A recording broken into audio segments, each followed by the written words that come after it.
Welcome back to These Five Wolves with Amy, Lucy, and Charlotte. and also Jasmine, because I'm also involved. I totally forgot to say. Lucy with a Y's gone. She's She's gone to uni. uni. Lucy with an IE is still here.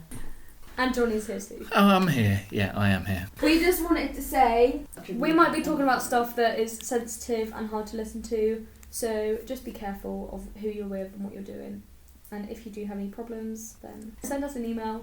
Or there is also the trusty 111 if you need advice, and then 999 if you need emergency help. We can't believe that we have, as of right now, 400 views. That's a lot of people. It's very humbling, and we are very grateful for everyone that's listened to our first podcast. And we weren't expecting such good results from the first one. I didn't even think we'd get 4 views on it. I thought we'd get 5 and it's us. Yeah, I thought just stop and then that would be it. It would fizzle out.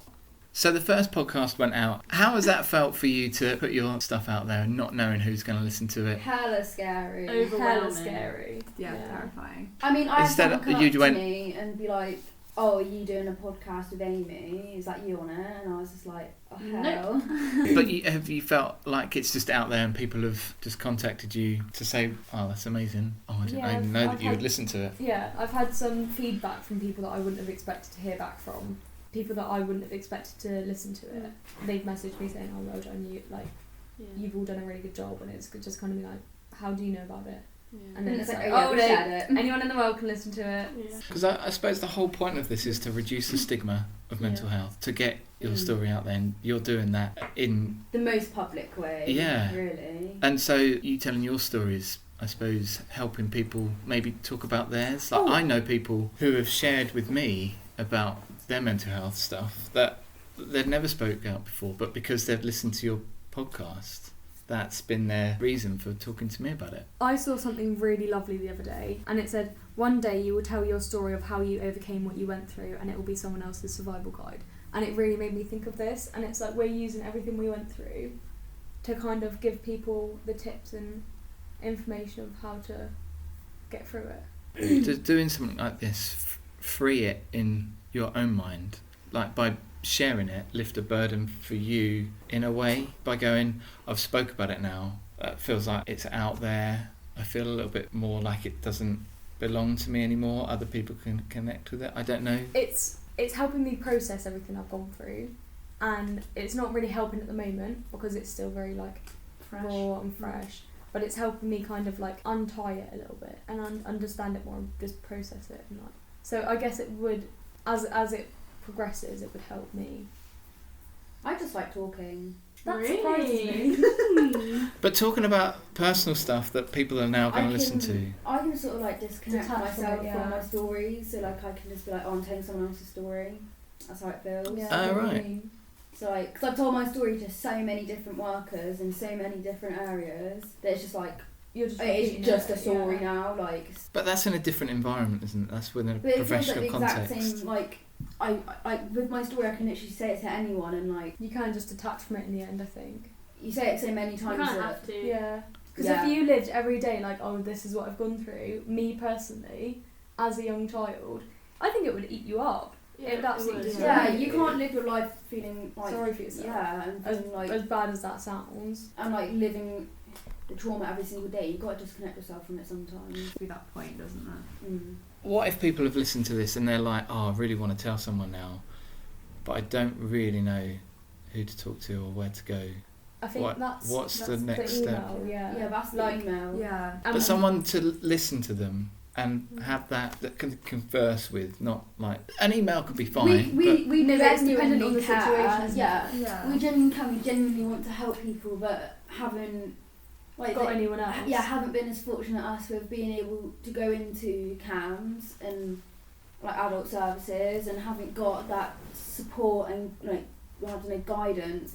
We want to offer something, so that even if they want a one-to-one chat with someone, we can send them in the right kind of direction. It's all dependent on situations. Yeah. Because if they say, "I'm not close with my parents," Mm. who can I go to? Then it would be maybe seek out a friend or a sibling or school or something like that, and then have that person with you so you can go to the GP and get that kind of help.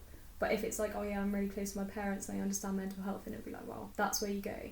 And something that I did when I was telling my parents about it, I wrote a letter because I couldn't say to my parents, this is what I've done, this is everything that's happened, this is how I feel. To say that to my parents when all they've done is tried to protect me, that would kill me.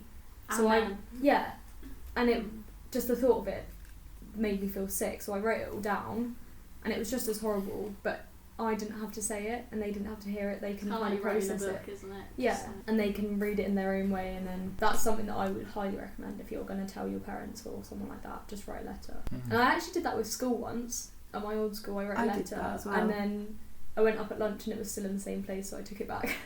Yeah, Love our caring schools in our community. Because in episode 1, you, I think, all said went to your GP first. They were the first people that you went to. I didn't choose to go there. I No, was me neither. dragged there kicking and screaming, quite literally crying my eyes out. Right.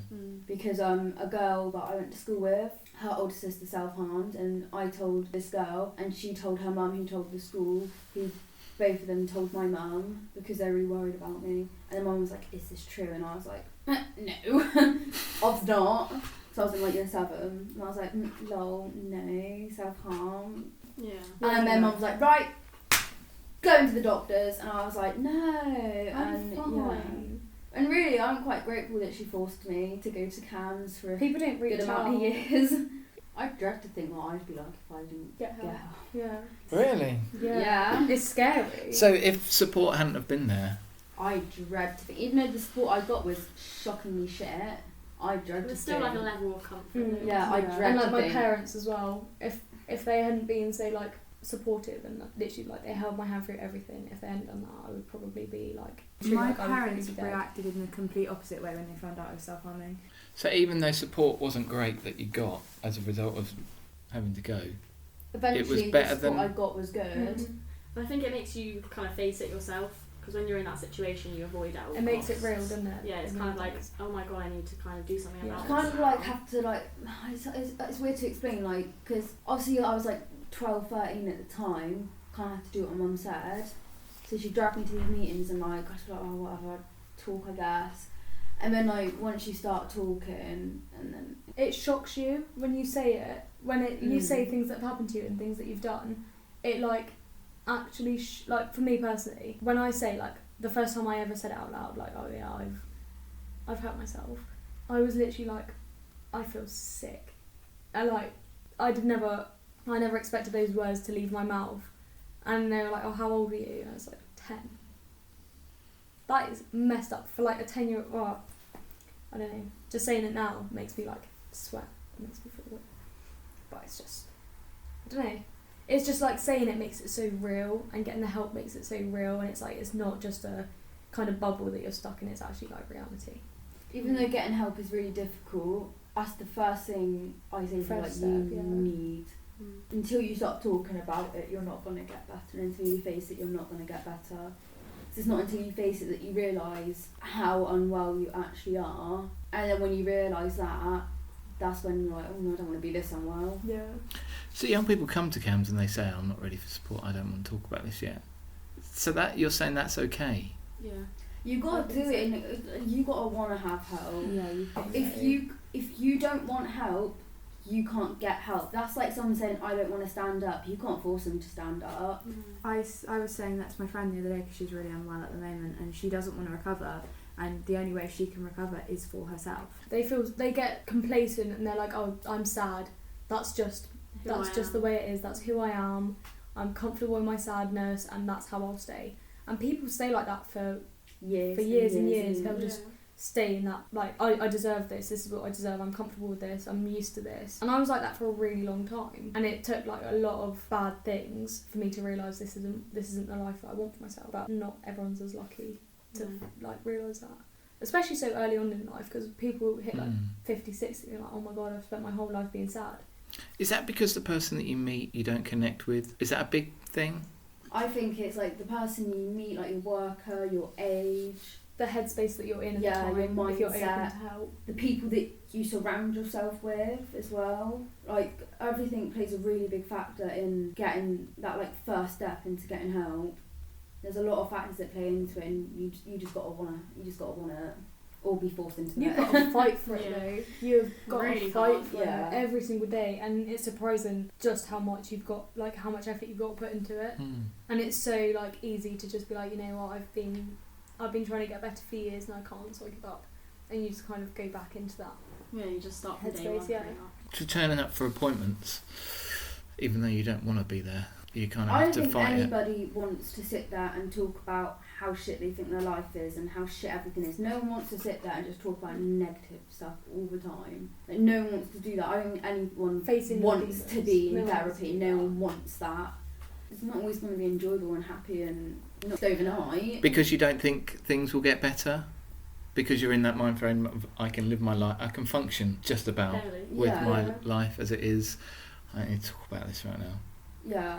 But something will eventually give, right? Yeah. Like you'll end up going down a different road to help you cope. You've got to want it, really, or you've got to have someone there pushing you, is what I think. That's just I my think own it's- personal yeah, opinion and like my own experiences. You've got to really want it, or have someone pushing you for it, or otherwise, like, Just gets tiring on Yeah. your own. Yeah. And people know that you want it because you keep turning up for appointments. I mean, if you really don't want it and you think these appointments aren't helping you, you've got to say that. Yeah. Because I think people that sit there in appointments that don't want to get better, they're taking it away from someone who is begging for help. Or even that, like, if that's not helping you and you're just still staying in there anyway, instead of taking that spot, speak to your worker. Yeah. They can find an alternative for you. I think it makes it worse for yourself, like if you push yourself too hard, like to do something, Oh, or if you definitely. put yourself in a situation that actually you don't want to be in, you're just going to make it worse. So it's, you know, you have to be ready. But some people, I know some young people like that turn up for sessions and they don't say anything for weeks because they're still processing a lot of things. But that space where they just come and maybe cry for an hour once a week is brilliant because they don't have another space to do that. Yeah, it's having that comfort. So that must be okay. It's still giving them like the safe space that they Yeah. need, whether or not they're like trying to get better. Having that safe place, that is going to help with their recovery, because they can say, I know that on a Wednesday afternoon I can just go and I can talk about what I had for lunch or anything. You can talk about trivial things, but you know You can that space is yours. Yeah, like we can talk about what we did today. We can literally talk about anything and everything, and like it's comfort in knowing that You can. I had a really long day at work, but it's okay because I get to come here and Offload. Yeah. yeah. Yeah. I think it depends on the professional you have, really. Like if you're not comfortable with them, then it's not going to be Yeah. a safe space. Yeah, you can't click with everyone. That's just not how life works, and you've got to just explain it, even though that's hard. 'Cause You you got don't to want be to. patient. like, as 'cause, well. yeah, you I can't give found- up on the first go. Like you know, it's taken me like 100 tries. Yeah. So it's like if you Yeah. give up the first go, you're just never gonna know. It takes years to find the person for you, and when you find it, they could say one thing and it just kind of like gets something. It's like, oh my god, yeah, that. It's like you've looked into my brain. Yeah. It's like Yeah. you Or like get you me. could have someone that says all the right things, but you don't click Yeah, with that but person, yeah. so it just goes right through you. And Yeah. it's just like. But then if someone else said the same things to you, Yeah. it'd be like, oh my god, that's a really good idea. Yeah, But like, it's thank just you for it's just the enlightening way me. people get it across, and the way that you connect with people is different in that. Because you're not going to connect with everyone, you need to like. Because I found when like I was in CAMHS, I didn't want to say this person's not working for me because I didn't want to offend my worker. And Yeah. It's like, oh, Actually, like, it's your Jasmine. life. Yeah. Jasmine, why'd you do that? Yeah. You made that so much harder for yourself. Mm. They're used to it. They understand that not everyone works for everyone. See, when I wanted to change people, I just stopped turning up, and my mum's like, "You're not going to camp anymore." I was like, "No, I don't want to," because I was too scared to say like, "This isn't working for me." And I felt so bad because I was like, for years I've just wanted any help, and now that I've got it, I'm like, no, that's not. You feel a bit ungrateful, don't you? That's Yeah, not the right yeah. help. Yeah, and I was just like, I was so guilty. I just won't go anymore. And then in the end, they reached out. They were like, right. It was my worker on the phone, and she was like, "Oh, I understand that it's not working for you, and I just want to say goodbye and good luck with everything." And I was like, "Oh my god, I feel so bad, and I miss you already, even though I don't want to see you anymore." I think coming for your first appointment Like your and first appointment or like your Your assessment. your assessment. I having to talk to I had a someone random that bloke. yeah. I had a random lady Well, no, who I I never had ever two, ended up actually. working with. And your parents are ever. there yeah. probably, or whoever's looking after you, and you get kind of have to talk about that stuff, and it's I made my mum say everything because I couldn't say it. I was came like, on my own. "Over to you, sis," and I did that for probably almost 2 years. In all of my sessions, I'd just look at my mum, and my mum would say like, "Oh, how's Amy been this week?" I'd be like, "Right, that's over to you." And my mum would say, and in the end, she was like, "I'm not coming in with you anymore," and I was like, "How dare you!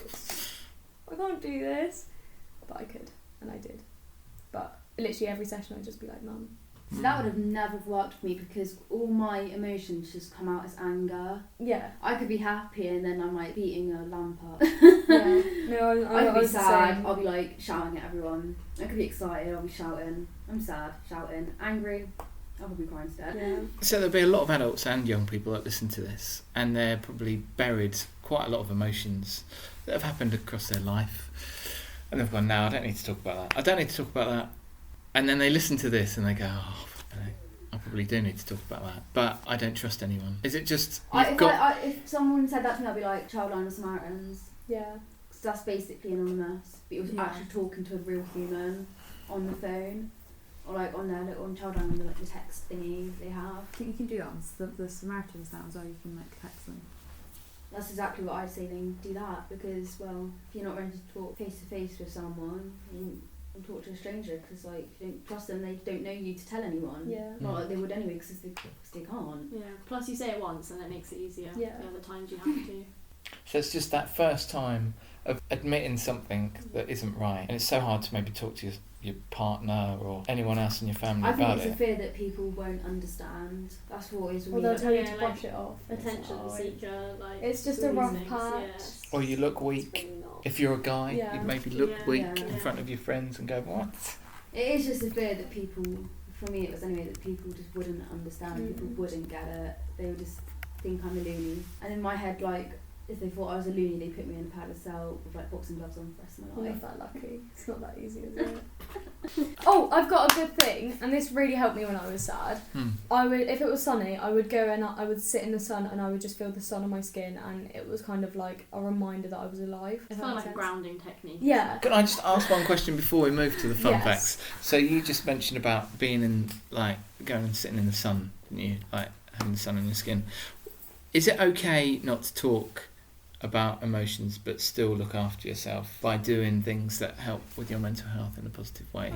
Like Yeah. doing exercise or drawing or art or I think drinking. even just like taking a minute out just to like focus on your Yeah. breathing, like that's helped me so Yeah. much recently. Like if I feel anxious, I just need to close my eyes, think about what is Kind going of like on. really quick meditation. Yeah. And like you don't even have to think about your emotions or what's going on, like you just need to focus on how deep you're breathing. And like real Feeling your life stomach. stuff, yeah. Where do you do that? Do you do that? Wherever I am when I feel anxious. Yeah. So you wouldn't like leave the room that you're in to do that? Some points you just can't move. Mm. You're just there, and the only way I would be able to move is if I breathe. Grounded yourself kind Yeah. of thing. Mm. And another thing that's really helped me is like focusing on my senses and what's real. Yeah. And like if I'm really sad, then I'll get something hot and cuddle that up. And if I'm really like ridiculously angry on the point that I will hurt myself, get something absolutely freezing cold, like just squeeze an ice cube, and it just kind of like you focus on that more than Yeah, and anything everything else. else. And like putting my back against a cold radiator after a really hot bath. I probably did that like every single night, just sitting against my radiator. As a way, what, to distract your thinking, is that? Yeah. Yeah, So okay. you're focusing on something physical rather than. Yeah. It's like they say to focus on your five senses. Yeah, Like yeah, five yeah. things you can see, 4 things you can feel, and Yeah. you know the other senses that there are. If you don't do that, do things sort of spiral quite quickly, and then They doing can, those five yeah. senses I think it things depends goes out the how window? Bad you your are, mindset yeah. is at the time. Because sometimes it's just a quick intervention, Yeah. but other times it's like, come on, I need my five senses, and then it's like Yeah. that doesn't work. And you sometimes try. it doesn't work. Yeah. Exactly. Sometimes it could be too far, you know. Yeah. But that's okay, you know. Doesn't mean it never works. I think you just got to Yeah. practice these things, you know. As my first ever CAMHS worker said, put it in your toolbox, and I hated that so much. Mm. But it's such a good term for it because it is, they are tools to help, To help you. and I So- will just like whip it out and be like, right, this is what I need to do, or this, Yeah. or Ground yourself. yes, feet on the floor. Barefoot. Yeah. Am I be the quizzicaire? No. Oh, that, sorry. Oh, I'm doing that question, that's good. Are these for you to answer, or for everyone to answer? You want? Yeah. Yeah. They're not very good, mind. Nah. I'm really eager to find out people's answers to my question.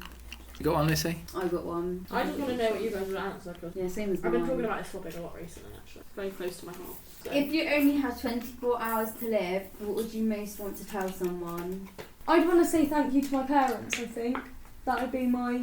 That's nice. And, like, tell my family that I love them. I'd want to make up with the people that I've fallen out with recently. Who's got another question? What one piece of advice would you give your 12-year-old self? as hard as things get, just dig deep. Like, things are going to be awful for the next couple years, and you are going to wake up every morning and wish that you didn't, but things are going to get better, and you're going to get better. You're going to meet some good people, you're going to meet some bad people, but just dig deep and things will be worth it. I'd probably tell myself to tell my dad not to go cycle home in 2014 on whatever date it was that he got knocked off his bike. Right. But is he okay though? Yeah, he is, but it was the start of like quite a lot of my mental health stuff. So in theory, if he hadn't been knocked off of his bike, I might not be here. Oh, so You you look want to pretty have happy me about here? No, but you know what I mean. Get out. But you know what I mean. Like it might Yeah. not have like It I would might have- not have had yeah. anxiety, and then it might not have turned into my metaphobia and stuff. Charlotte's got a question. If your life was a movie, would it be a comedy, action, drama, or other? Mine would be a Maybe a fucking horror. comedy because it is a joke. Everything that happens to me, I always think like that could literally be a movie. I would love to just watch my life back and piss myself at how terrible some things have been. I think mine would be like a crime, Yours would be a drama. sci-fi, horror. Sci-fi. Yeah! Yeah, I actually think it would. So Jazz is other. Yours would be a drama, Lucy? I feel like mine would be all of them. Mm. Had quite the roller coaster, I would say. Yeah, I think mine would One be thing as mine well. Mine's would like not be would be a sequels, but it rom-com. changes. Yeah. Yeah. Changes genre. First of all, I started off as a cyborg. And now I'm hella depressed. I can't believe I just cyborg. Right, my question. Would you rather live a week of your life in the past or a week in the future? What, do we get to choose the week? Or Yeah. just next week or last? Do you not be like, I will never get with this person, or I will never do this, or I will No, because I never wouldn't be do... sitting here right now. If I never got with my first boyfriend, I would never ever be sat here right now. And this is important to me. But you might be in a better place. No.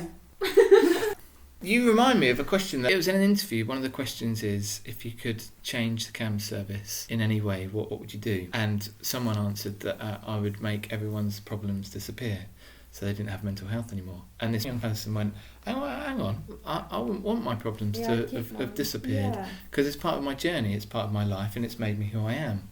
We were saying We were that literally last talking week. about We that. said like, We were saying how if like our mental illnesses are taken really, it'd be like, it's our Who am identity. I? Who am I? Yeah. Yeah, that's so weird. Yeah. We were literally talking about that in the car home last week. But you all sort of agree with that? Yeah. But that's become your identity, but you would rather have a different I identity. wouldn't know I how don't to know who act. I If am, my yeah. problems went, the second I walked out this room, I wouldn't know how to act. Mm. Who am I? I feel like I've learned Yeah. a lot from what's Yeah. happened to me. Like even Yeah. just like maturing. I've built so much strength and Gender. resilience, and yeah, I would Oh, get rid We've of it. like I'd keep formed it. relationships as well because Mm. of like this and things. Mm. Like none of us would know. It's each kind of yeah, other. if stop we me had from our falling out of problems, relationships if as we'd well. had like our problems taken away before this group wouldn't be a thing. Yeah. It wouldn't have to be a thing. That's weird. No, I don't We- even want to think about Mm. that. We'd never have met each other. Me and you would have been that close to each other before and then never have actually met. That's But you weird. wouldn't be weighed down with anything that kind of stopped you from living a life that, No, but if would I be didn't more have my happy. like, if my problems, I could have gone out one day and got hit by a bus. Yeah, I wish I didn't have to get this resilience and strength from things that happen. I wish I could have just had it naturally, but that's the way it happened, and that's why I am It is the what way it I is. am. But you can say Yeah. that now because you've got this. Mm. While you're going through it, you're probably going, why has this happened to me? I'm not Yeah. a bad person. But I Like- was always thinking like the whole time I was like, this is gonna be more than this. Like it's horrible at the time, but it's all for a reason. Mm. Like, This is it right here. That's Yeah. actually made me think. Like my answer to what I would tell my 12-year-old self. I don't think I would have actually told myself that because then none of this would have happened. And you don't know where you're gonna be without it. Yeah. Like I could be in a really abusive relationship with someone if I, I didn't could have my be mental an health. Because now I don't absolute take lord. shit from, especially I've from really- men. I used to be the most quiet, shy kid. Like, I used to hide. Yeah, I actually was. My mum and dad used to take me to parties until I was like 9 or 10. I used to just stand next to them and I just wouldn't talk to anyone. I used to be so quiet, and then like I started getting unwell, and then my only like release was anger. Then I was just gobby little bitch, and that's me, sis. Mm. I think if my parents had the choice to take my mental health problems away, they'd be like, yep. I think that's Because any I parent, no, but I took a lot of it out on them, especially to my mum. So this is a live sorry to my mum. Yeah, so mumsy. Yeah, I think And my dad actually more recently, but my mum had years and years of like repressed anger. The final question. What's your question, Lucy? Isn't it? Oh, I thought you'd done it. If you can have any superpower, what would you choose and how would you use it? I'd talk to animals. But what would they have to say? Dave would just go, give me love, give me biscuits, biscuits, biscuits, food. What would you have, Lucy? I'd probably breathe underwater, I reckon. Just Really? fucking go under the sea, off I go wherever I want. Get eaten by a shark. Well, I guess that's a Happy good days. one. Mine would be time travel, but like going back to like the Tudors and all that good stuff. Or that, but anything I do doesn't affect the future. Like I'm invisible, so I can just like chill. Thanks for listening, guys. Nothing leaves these 5 walls. If you have any questions or comments about this episode, Email us. Yeah. Can we quickly describe the email? yeah, The email is going to be there as kind of like a place for you to ask us questions, send us topics that you want to hear about, and it is going to be run by us, not We are not nurses. professionals. We're not professionals. We just have a bucket load of experience. Yeah, so that's what that's going to be. And if we will attach like an email address or like reply to you with an email address of where you can go for professional help, because we are not that good. And if people want, we can speak about the topics from the emails on the podcast and also answer them in private, where we all work together to come up with the best solution for your Issue. query. Situation. Thanks, guys. Give us a like! Peace!